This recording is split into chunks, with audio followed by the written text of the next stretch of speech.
Comfy Couch crew, it's me, Nikki, the host of Nikki's Comfy Couch. I'm a certified life coach, crisis counselor, and I'm telling you how I went from being the lowest paid in a position to being a six-figure earner. Today I want to talk about burnout. So many people are stuck in jobs that they've been in for years and haven't been able to even make it to where they need to be because they're burnt out. I know with pressures of family, work, and other things that we have to deal with, that it can be easy for us to just give up on our goals altogether. So I want to encourage you and give you some tips on how to avoid burnout. And if you are feeling burned out, maybe you can incorporate some of these tips to help you get back on track. So I don't want you to give up, okay? So the first tip I want to give is to learn work-life balance. I know we've definitely heard about that term before, but it is so important. I know our family is calling at us. I know our job is calling at us, and we have so many things going on, but you're no good to anyone, including yourself, if you don't take time for you. I make it a point that every week, at least once a week, that I do something for myself that I feel is relaxing. I go out somewhere, get out the house, do something that really makes you feel like, okay, I really got to take a breath and now I'm ready to keep going. Because I can feel the difference in my body and my mental state when I don't make that a priority. I understand that we have so many things that we have to deal with and so many things are calling on us and we're thinking like, okay, I cannot afford to take the time off. But I'm telling you, you're going to be able to balance things a lot better and feel lighter when you actually take that mental time for yourself. So you have to prioritize it. Just like everything else you do in the week, make sure you put that slot of time for you. So I want you to do that. By the time you finish with this video, watch it again and think about what time are you going to spend every week for you. The second tip I want to leave is you need to know when it's time to leave a job. I understand that we really want to be, committed and doing what it takes to get where we need to be, but sometimes we don't recognize where we're not being supported. There's no room for growth. We've outgrown the position and it's time to leave.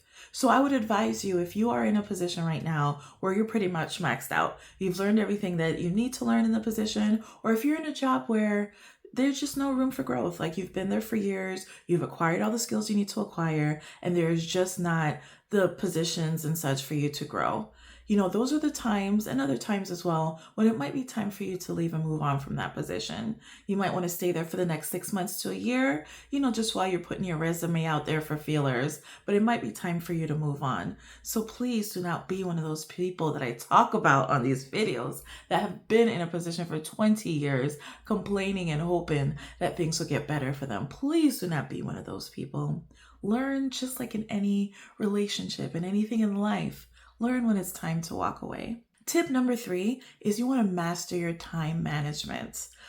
Let me tell you, the only way that I survived as a mother with an infant, going to school, working towards my goals is time management. It is key. If you need to take a class on it, if you need to sit down with a life coach or someone like me, or someone that that's a really good planner, you need to manage your time. I'm telling you, when you are strategic about the different times that you spend on your different activities in life, it's going to help you so much. You're going to feel like a lot lighter and feeling like you're able to accomplish things when you're able to manage your time properly. What I do personally is I have a top 5 things that are important to me. And after sitting down and making that list, I prioritize my schedule based on those things.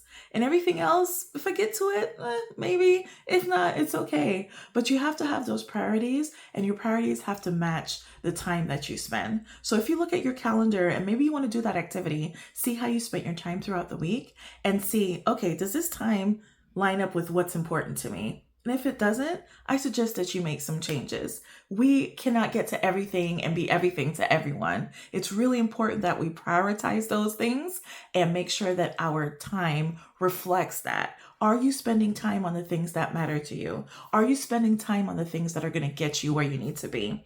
So many of us work so hard, 40 hours plus a week, giving all our time and energy to that. We've got kids at home we got to take care of. By the end of the day, we're so pooped, we shower, eat, and go to bed. Where is the time that you are spending to grow? Is that a priority for you? Are you trying to be successful? Okay, we keep saying, okay, next week I'll do it. Next week, next month, next year. Oh, January 1st, New Year's. Oh, It's never going to happen if you do not include that in your planning and your time management.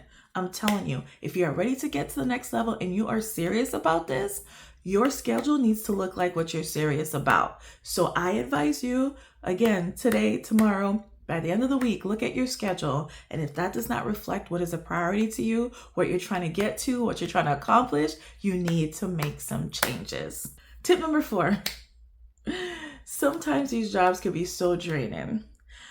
If your boss or management comes to you and are continually asking you to do things that are way outside of your scope, way, and they're just taking advantage, right? They know that this is not really within your wheelhouse, or this is so much work that it's unreasonable for you to accomplish, but you just keep taking on tasks. Hey, they fired this person or this person left. Hey, we'll just give it to her. We'll just give it to him. And you're doing the job of 2, 3, 4 people and you're still getting paid for that one salary.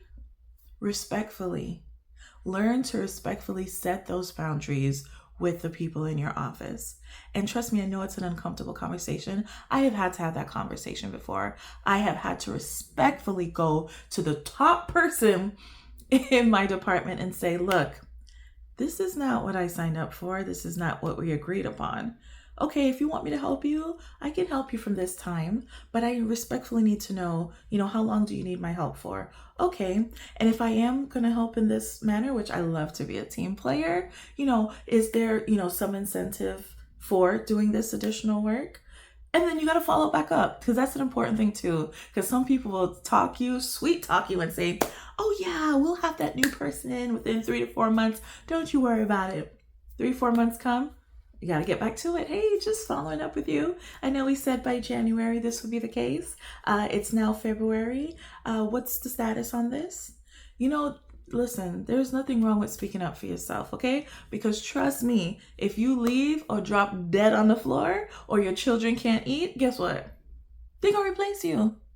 So I need you to have that mindset like, look, I am important. The things that I'm working towards are important, and I need to be respected as an employee. So there's nothing wrong with respectfully saying, look, what you're doing is not what I signed up for. Respectfully speaking, if you want to make some type of arrangement with me, sure, we can speak about that. And be really on it when it comes to the timeline and the time frame that they're giving you and what's expected of you. There is nothing wrong with speaking up for yourself. It doesn't mean that you're not a team player. Like I said, you might want to do it for a few months to help them out, but there needs to be stipulations as to when it's going to end, what is supposed to happen, and they need to stick to it and need to hold them accountable. There is absolutely nothing wrong with that, and we should all feel empowered to do so. Tip number 5, stop overcommitting.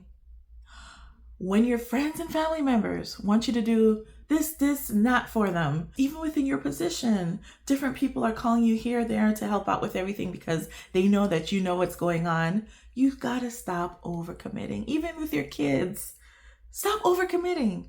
Stop driving yourself crazy trying to do everything for everyone. That's not going to get you where you need to be. It's just going to block up your whole schedule and your mental capacity, and you're not going to spend time doing the things that you want to do in life. If you really want to help somebody get to where you're trying to be, and then you go pull them up, give them some tips, be there for them, but you can't really be there for anybody if you're not there for yourself.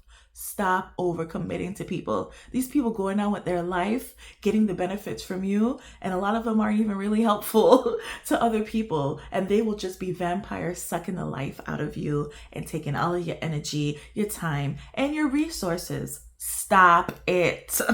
If you want to be successful and get where you need to be, you need to stop overcommitting. That pressure you feel and all of that comes from overcommitting, you need to stop. You need to take the time to get to where you need to be and be your best self. And if someone is truly loving you in your life and really cares about you, they will respect that. And not only will they respect it, they will support what you're doing.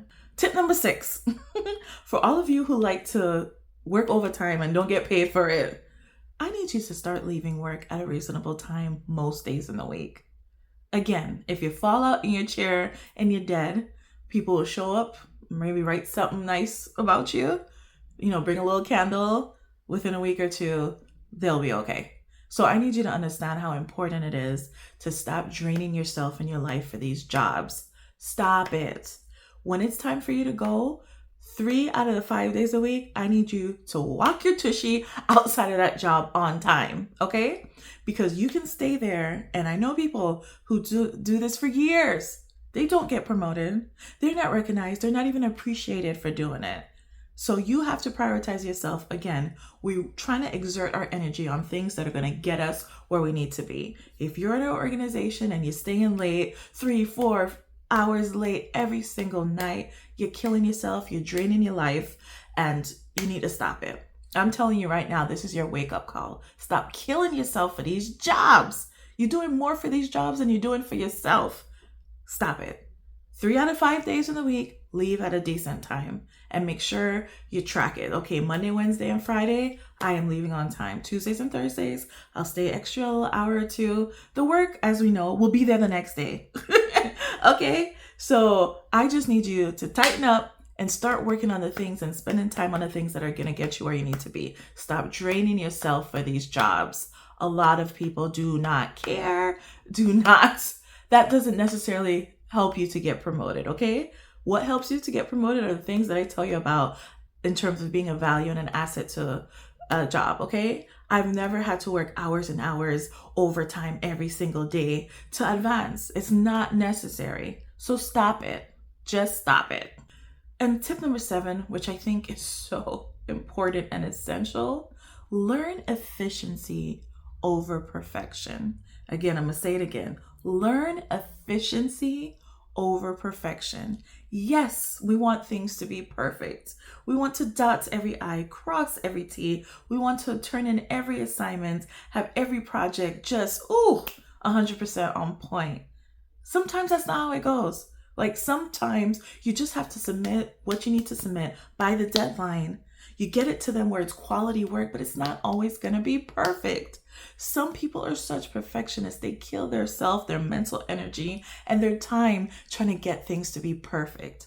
Learn efficiency. Learn to get things done in a quality way quickly so you can move on to the next task and learn to prioritize those tasks. Learn efficiency over perfection, and that is going to help you avoid being burnt out as well. Thank you so much for watching. And of course, there are so many more tips on all of these topics, but I wanted to give you these top 7 tips that I use personally to help me from being burnt out. Okay? So please respect your time, respect your energy, respect yourself, and stay focused on what you're trying to accomplish. There's nothing wrong with that. We need you to live your calling. We need you. Feel that within your spirit. We need you. So whatever is required to get you there, I need you to get on board. Thank you for watching Nikki's Comfy Couch. Please like, share, subscribe. Tell me what you're thinking about these tips. And if you have any tips for people, leave them down in the chat. And if you are feeling burnt out, I hope you get some rest. And I hope these tips were helpful to you. If you need to get a life coach, psychiatrist, somebody to talk to, get the help that you need because we need you out here.